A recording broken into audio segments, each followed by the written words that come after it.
De la même manière, mais dans le sens inverse, c'est-à-dire j'ai une écriture décimale habituelle et je veux transformer cette écriture suivant une base bien précise, binaire, octale ou hexadécimale. Ben ici, je vais faire quoi? Ben, je vais faire une succession de division euclidienne. La division euclidienne, c'est la division où on précise le quotient et le reste. D'accord? Donc, je vais considérer la valeur m, je vais l'écrire suivant la base b. Donc, je vais effectuer une première division, j'aurai le quotient Q 0 plus R0. Je vais faire quoi? Je vais reconsidérer le quotient et je vais le diviser à nouveau.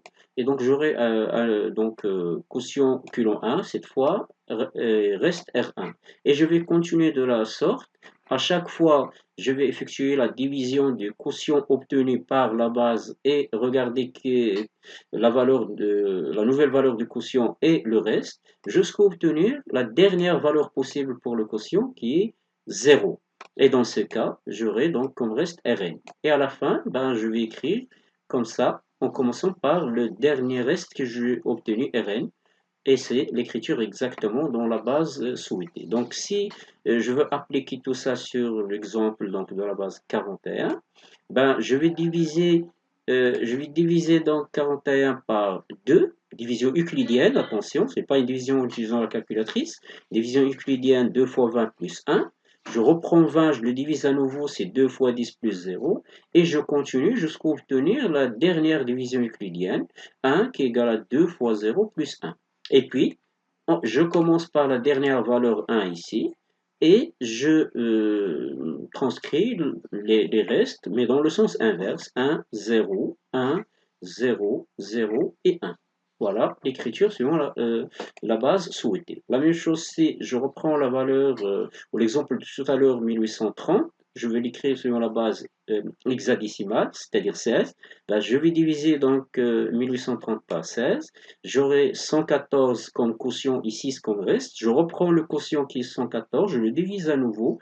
Je vais obtenir comme quotient 7, le reste c'est 2. Et voilà la dernière opération. Et donc, je vais considérer 7 comme le dernier reste, puis 2, puis 6. Et j'aurai finalement l'écriture hexadécimale.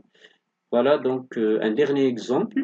Bah, je vais écrire donc le 479 suivant la base 7 qui peut utiliser mais qui reste une définition possible d'une base.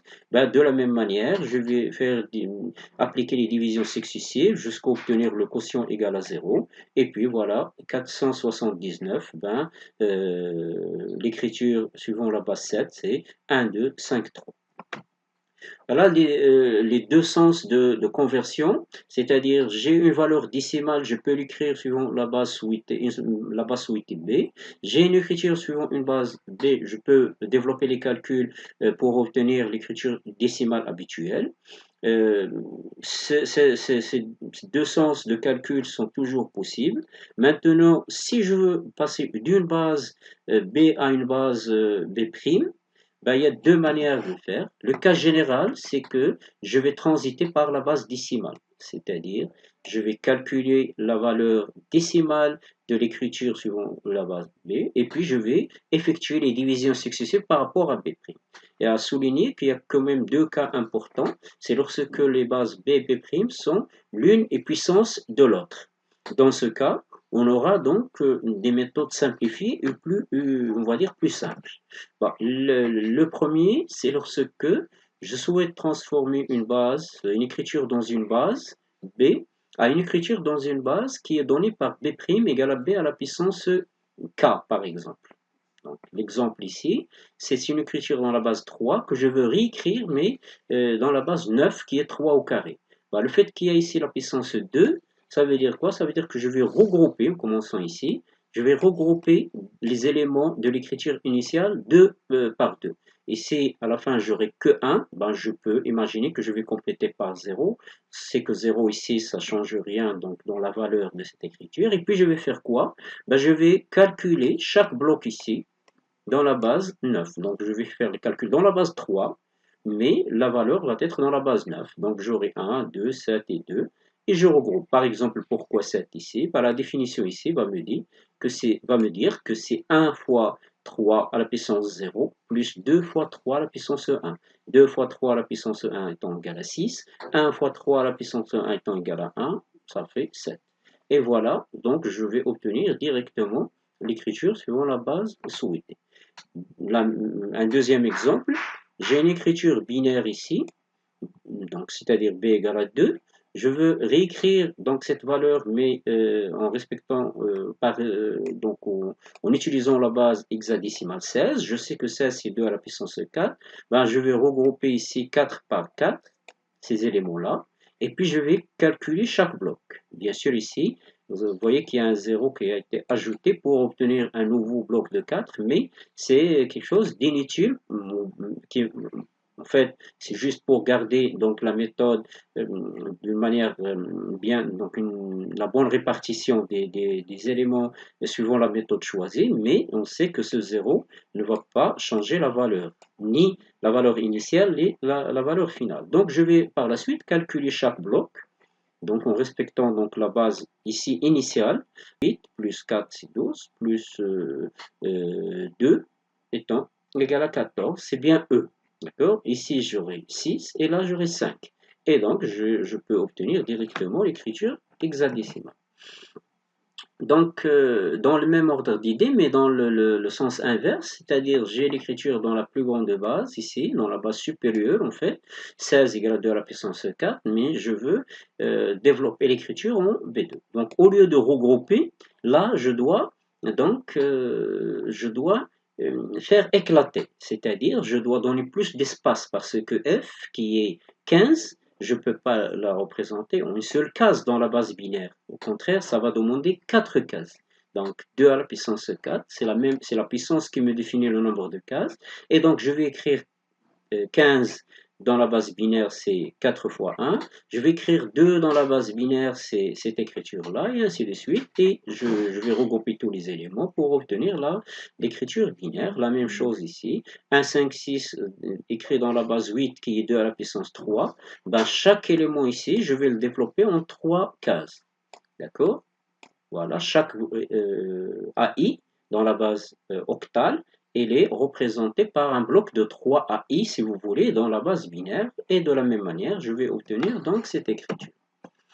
Donc, finalement, pour dire un mot sur le codage binaire et octal qui sont utilisés en électronique, informatique et autres. Donc, une information binaire, c'est une information qui est symbolisée par 0 et 1. Ça s'appelle donc un bit, un BIT, en anglais comme en français, et un groupe de 8 informations binaires, et il est appelé en français octet, en anglais byte. Hein, c'est le terme, il ne faut pas confondre donc les deux termes.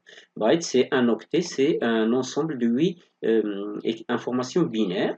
Et donc, c'est ce qu'on utilise, c'est l'unité en fait de l'espace mémoire qu'on utilise lorsque vous voulez acheter un téléphone, un ordinateur. Donc, vous entendez souvent donc ce terme-là avec ses multiples en arrivant donc au gigabyte. Bien, donc voilà, deux états binaires possibles.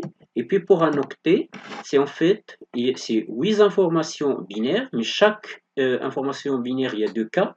Donc ça fait 2 à la puissance 8 qui est 250 états possibles. Donc un octet peut représenter en fait 256 états différents. 2 octets, ça fait 256 fois 256, ça fait plus de 65 000 états possibles. 3 octets de la même, donc le nombre d'états augmente rapidement. Et un petit peu, c'est les unités de mesure, si vous voulez, concernant donc le codage binaire et octal dans les machines électroniques, informatiques ou autres. Donc ici, un octet il peut représenter donc tous les éléments dont on a besoin. Nous avons sur un clavier par exemple des chiffres, des lettres, des caractères spéciaux, et donc tout ça, leur nombre ne va pas dépasser 256. Donc nous pouvons effectivement représenter donc toute l'information dont on a besoin, donc utiliser donc sur un clavier qui est l'interface de communication avec la machine en utilisant un octet. D'accord? Mais le problème, c'est que le problème était posé au début, donc développement donc, de l'informatique. Si chaque fabricant, chaque utilisateur définit donc son propre codage, ben, il y aurait un problème de communication entre les machines, c'est-à-dire qu'ils ne vont pas se comprendre.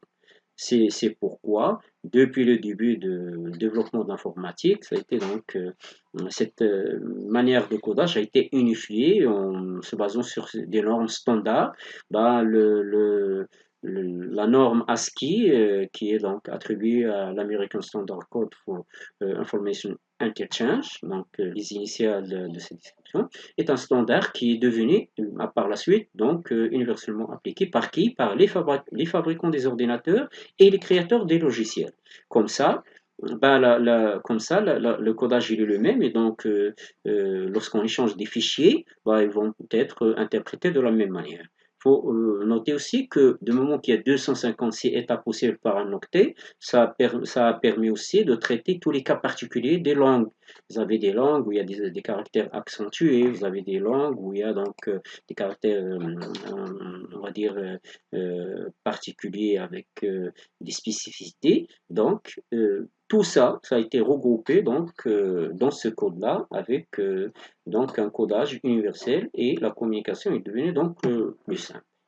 Donc, le dernier donc on va dire la dernière partie, petite donc partie, c'est les opérations dans une base quelconque. Vous savez, les opérations habituelles que nous savons faire tous, somme, soustraction, multiplication et autres, ben, nous avons des règles de calcul qu'on les utilise pour faire les opérations habituelles. Ben, de la même manière, nous pouvons donc adapter ces règles de calcul à n'importe quelle base. Si je considère la base binaire, ben, je vais donc commencer par l'addition par exemple.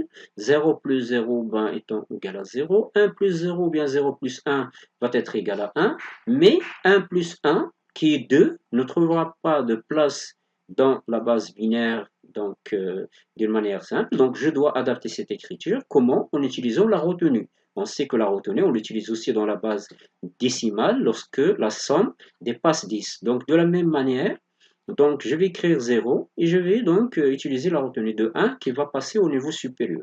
Vous pouvez appliquer donc sur un exemple simple et élémentaire.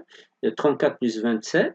Donc, ce qu'on on veut faire, l'addition ici, on veut effectuer l'addition binaire. D'accord? C'est-à-dire, je vais transformer 34 en binaire, 27 en binaire, j'aurai les deux valeurs que vous voyez, et puis je vais effectuer la somme de la manière habituelle en prenant en considération que 1 plus 1 égale à 0 avec retenue 1 qui va passer au niveau supérieur. Et vous pouvez donc vérifier ce résultat en effectuant d'abord l'opération décimale, la somme 34 et 27 étant égale à 61, et puis développer donc 61 en écriture binaire pour vérifier. Voilà, donc c'était on va dire, une introduction très sommaire sur les écritures et la représentation des nombres dans une base autre que la base décimale, en particulier les bases les plus utilisées, binaires, octales et hexadécimales. Je vous invite à travailler plus, à chercher plus, à explorer plus ce domaine, parce que vous allez le rencontrer encore dans votre cursus. Voilà, donc cette vidéo est bien terminée maintenant.